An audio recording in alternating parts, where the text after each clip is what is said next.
Hello বন্ধুরা, office daily ব্লগে সবাইকে স্বাগত। তো আজকে রান্না করা হচ্ছে কলার মোচা। তো মা দেখো মোচাটাকে প্রথমে সেদ্ধ করে ভালো করে জল ঝরিয়ে রেখে দিয়েছে, আর এদিকে চিংড়ি মাছগুলো ভালো করে ধুয়ে নিয়েছে, আর এদিকে কড়াইতে তেলটা গরমে বসিয়ে দিয়েছে।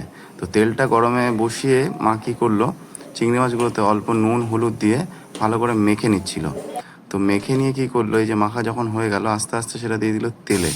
তো গরম তেলে দিয়ে ওটাকে ভাজা শুরু করলো। তো ভাজা হোক, তারপর আসছি।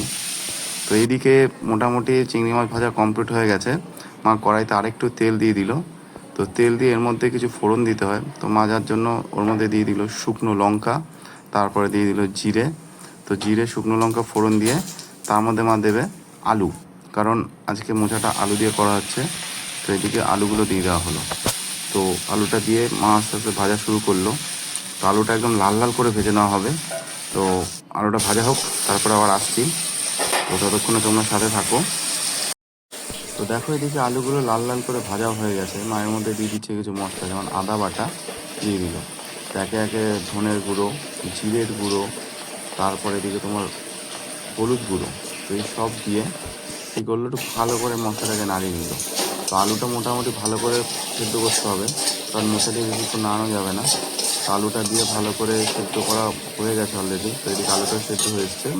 তো মা দিয়ে দিল এর মধ্যে মোচাটা, সেদ্ধ করা মোচাটা। দেখো এই মোচাটা আস্তে আস্তে পুরো মোচাটাই দিয়ে দেওয়া হচ্ছে।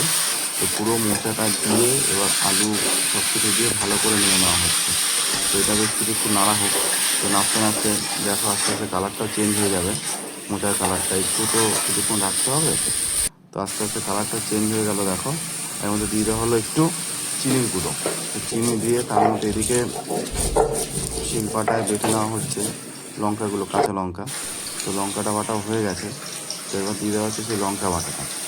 লঙ্কা বাটা দিয়েও খুব ভালো করে নেড়ে নেওয়া হলো। তো দেখো বেশ কালারটা আস্তে আস্তে চেঞ্জ হচ্ছে।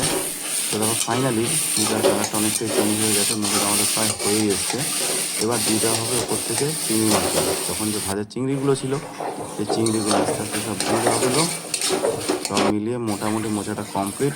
তো ফাইনাল টাচের জন্য মা দিয়ে দিল লাস্টে ঘি আর কিছুটা গরম মশলা। তো সব দিয়ে একটু নেড়ে নিয়ে মোচাটা মোটামুটি হয়ে গেছে। তো এই ছিল আজকের রেসিপি। তোমাদের ভিডিওটা যার যার ভালো লাগলো অবশ্যই লাইক করো, শেয়ার করো, কমেন্ট করো। দেখা হবে নেক্সট ব্লগে। আজকের মতন টাটা, বাই বাই।